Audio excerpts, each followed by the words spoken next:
এই এপিসোডে আমি দেখাবো কিভাবে একটা ড্রয়িং এ স্টেজ যোগ করতে হয়।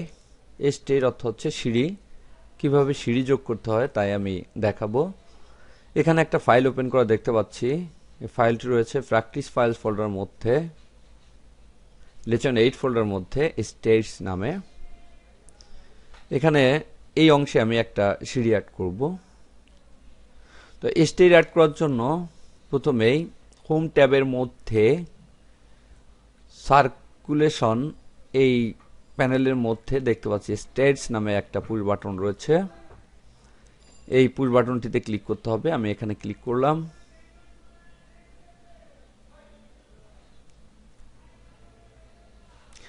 দেখতে পাচ্ছি মডিফাই ক্রিয়েট স্টেজ স্কেচ নামে একটা প্যানেল চলে আসছে এবং এটাকে বলে স্কেচ মোড। স্কেচ মোডে চলে আসছে। এখানে দুই ধরনের সিঁড়ি দেখতে পাচ্ছি, একটা হচ্ছে রান এবং আরেকটা হচ্ছে বাউন্ডারি। আমরা রানটা নিয়ে কাজ করব এবং এখানে স্টেজ দুই ভাবে তৈরি করা যায়, একটা হচ্ছে লাইনের মাধ্যমে আর একটা হচ্ছে সেন্টার এন্ডস আর্কের মাধ্যমে। আমি এখানে লাইনের মাধ্যমে অর্থাৎ স্ট্রেট সিঁড়ি তৈরি করব। প্রথম পয়েন্টে ক্লিক করব এবং শেষ পয়েন্টে ক্লিক করে এই স্ট্রেট তৈরি করতে হয়। আমি এখানে ক্লিক করলাম। এখানে প্রপার্টিস প্যালেটে দেখতে পাচ্ছি স্ট্রেটসের বিভিন্ন ধরনের প্রপার্টিস রয়েছে, যেমন বেজ লেভেল, কোন লেভেল থেকে আমি স্টেজটা শুরু করব। আমি এখানে বেজ লেভেল 2 অর্থাৎ দ্বিতীয় ফ্লোর থেকে শুরু করছি এবং এটা হচ্ছে টপ লেভেল। টপ লেভেল কোনটা হবে? লেভেল 3 অর্থাৎ 3 তলা পর্যন্ত। দ্বিতীয় ফ্লোর থেকে তৃতীয় ফ্লোর পর্যন্ত আমি একটা সিঁড়ি তৈরি করব। আর এটা হচ্ছে অফসেট, বিভিন্ন ধরনের অফসেট যদি দিতে চাই। তারপর এখানে রয়েছে ওয়াইড, স্টেজ ওয়াইডটা কতটুকু হবে। আমি এখানে 3 ফিট ডিফল্ট অবস্থা থাকে, আমি এখানে 4 ফিট দিয়ে দেই। এখানে ডিজায়ার্ড নাম্বার, কতগুলো স্টেজ নাম্বার হবে, সর্বনিম্ন এখানে 18 থাকে। এছাড়াও আমরা এখান থেকে এডিট টাইপে গিয়ে এখান থেকে বিভিন্ন ধরনের পরিবর্তন করতে পারি এই স্টেজের জন্য। যেমন এখানে 7 ইঞ্চি ম্যাক্সিমাম রাইজার, 7 ইঞ্চি থাকবে সর্বোচ্চ রাইজার এবং 11 ইঞ্চি থাকবে সর্বোচ্চ ট্রেড। এরকম এখান থেকে বিভিন্ন ধরনের চয়েস করে দেওয়া যায়। আমি এখানে গিয়ে প্রথমে একটা সিঁড়ি আঁকবো। এখানে মাউস পয়েন্টারটা নিয়ে ক্লিক করি এবং নিচের দিকে যাই। এখানে ক্লিক করি, কিবোর্ড থেকে 2 বার স্কি চাপি এবং এটাকে একটু জুম ইন করি।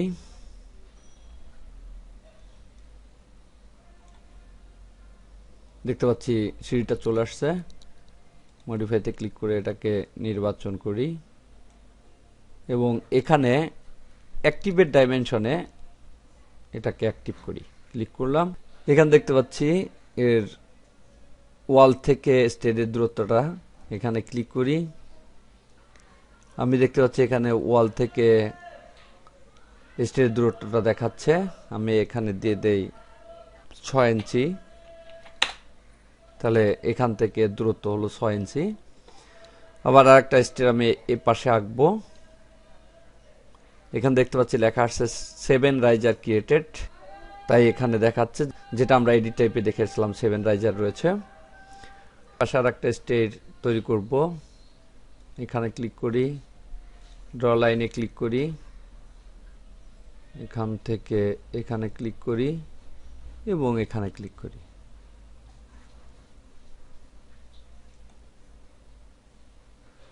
এবার স্টেজটাকে অ্যাক্টিভ করার জন্য ফিনিশ এডিট মোড বাটনটিতে ক্লিক করতে হবে। এখানে দেখতে পাচ্ছি স্টেজটা তৈরি হয়ে গেল। এবার পূর্বের অবস্থা যাই, এখানে ক্লিক করে প্রিভিয়াস জুমে যাই। এবার এটাকে সেকশন ভিউ এর মাধ্যমে দেখব। আমি এখানে লেভেল 2 থেকে অর্থাৎ ফ্লোর 2 থেকে ফ্লোর 3 পর্যন্ত একটা স্টেজ তৈরি করেছি। সেকশন ভিউ এর মাধ্যমে দেখার জন্য এখানে ডাবল ক্লিক করি। দেখতে পাচ্ছি এখানে সেকেন্ড ফ্লোর থেকে থার্ড ফ্লোর পর্যন্ত একটা স্টেজ তৈরি হয়ে গেছে। এখন আমি আবার লেভেল 1 থেকে লেভেল 2 পর্যন্ত একটা স্টেজ তৈরি করব। তাহলে এখান থেকে লেভেল 1 এ ডাবল ক্লিক করি, এখানে আমি স্টেজ তৈরি করব।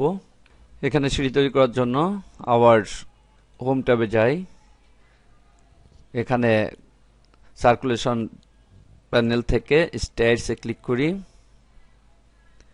এখানে লাইনটা নির্বাচন করা আছে দেখতে পাচ্ছি।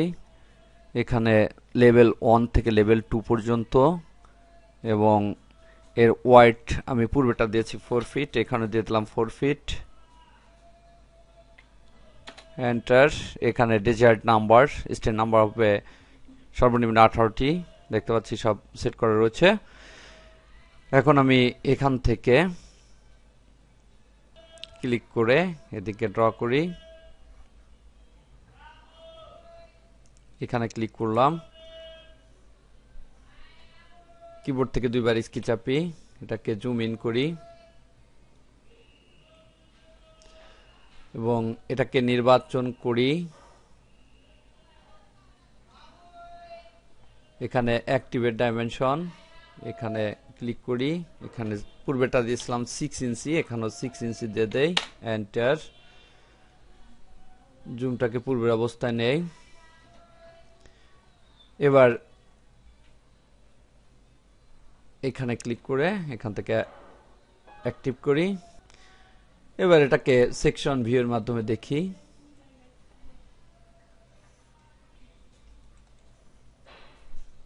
তাহলে দেখতে পাচ্ছি এখান থেকে একটা সিঁড়ি এদিকে তৈরি হয়ে গেল। এভাবে র্যাবিটে কোনো ড্রয়িং এর উপরে সিঁড়ি অর্থাৎ স্টেজ ড্র করা যায়।